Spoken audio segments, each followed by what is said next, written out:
Nah, jadi sistemnya itu nanti kita longgarin guys. Nah, ini longgarin, ini juga bisa diatur setelannya ya. Terus juga nanti si posisinya itu, nah ini masuk ke dalam sini.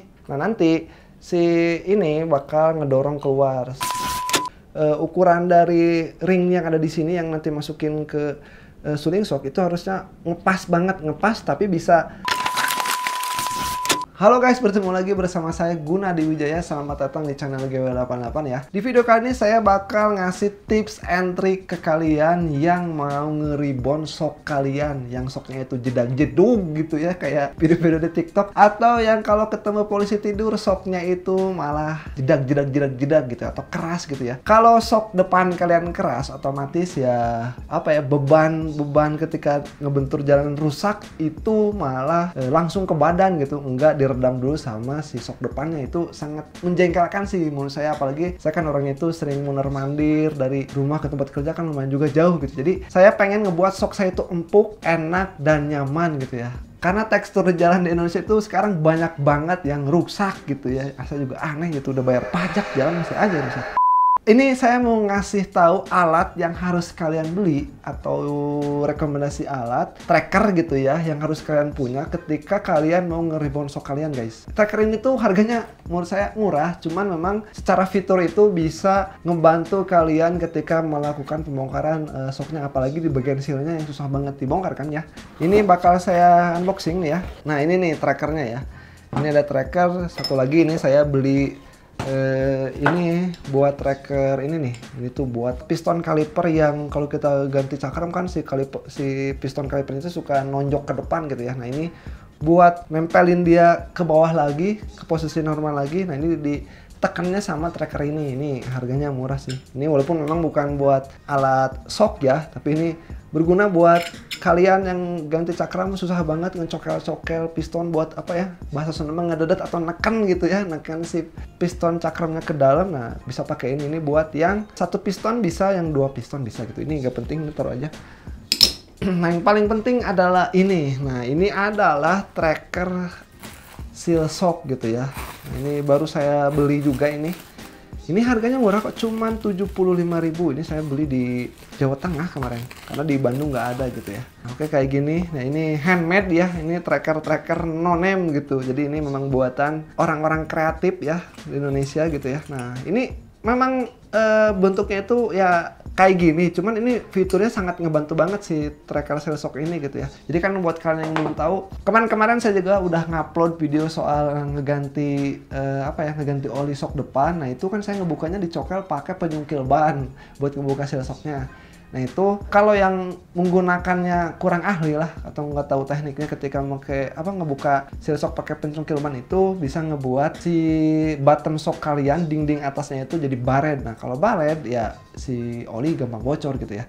Nah, saya juga waktu itu nggak kepikiran kenapa saya nggak beli tracker seal shocknya ya. Nah, ini kebetulan saya udah beli gitu ya. Ini koleksi saya aja buat di rumah bongkar-bongkar. Jadi buat teman-teman rumah saya juga kalau yang mau bongkar bingung ya udah kesini. Soalnya kan ganti oli shock sama asok itu ya, itu di bengkel resmi Honda setahu saya itu harganya 85.000 guys. Jasanya aja buat ngebongkar atau ganti oli itu jasanya 85.000 loh. Kemarin saya berpikir gitu, daripada saya ke bengkel resmi karena saya juga bisa bongkarnya, kenapa saya nggak beli aja si tracker seal shocknya gitu ya.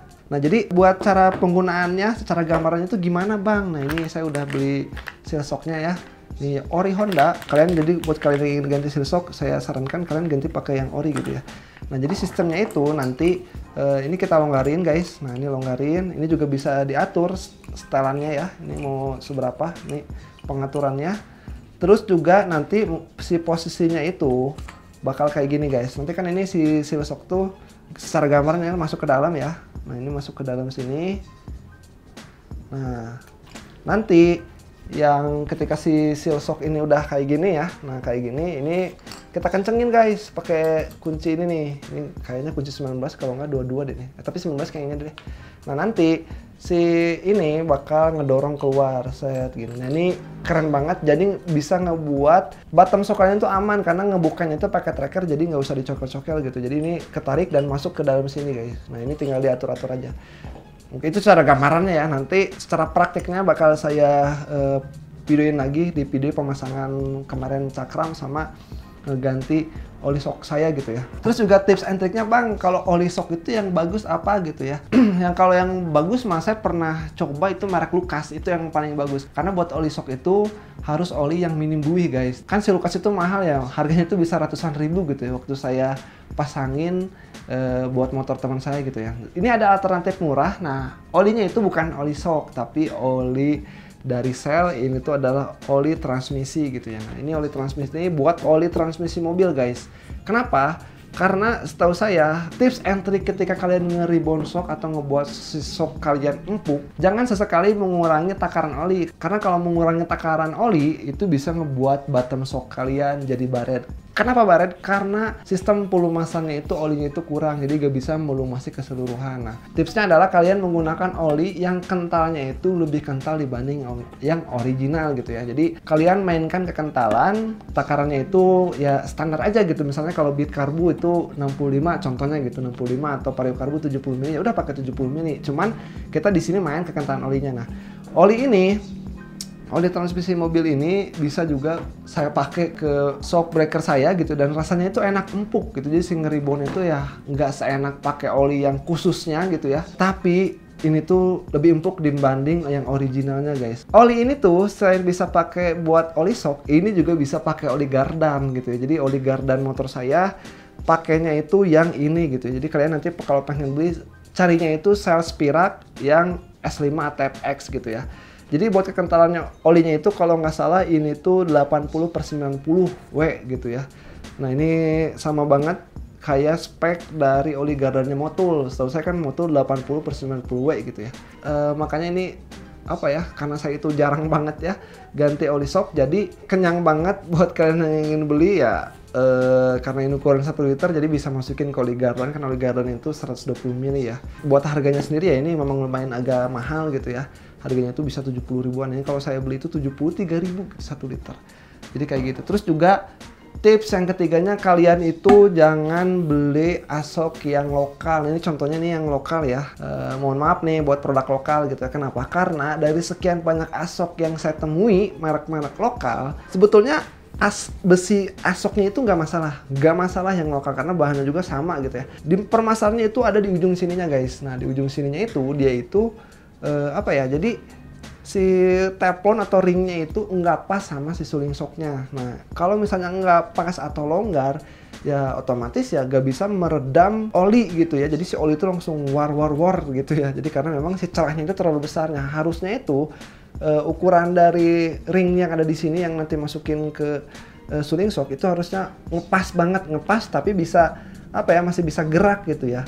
Nah tujuannya kayak gitu sih. Jadi dari beberapa brand lokal yang saya temui untuk asok ini permasalahannya ada di sini. Nah jadi buat kalian yang ngeluh, bang saya udah ganti nih pakai asok yang merek lokal yang ini, tapi kenapa masih jedug ya? Nah kalian jadi waktu masang ya diperhatiin juga gitu, dari si suling shock sama ininya jaraknya gede nggak gitu, atau jaraknya itu lebar nggak gitu ya.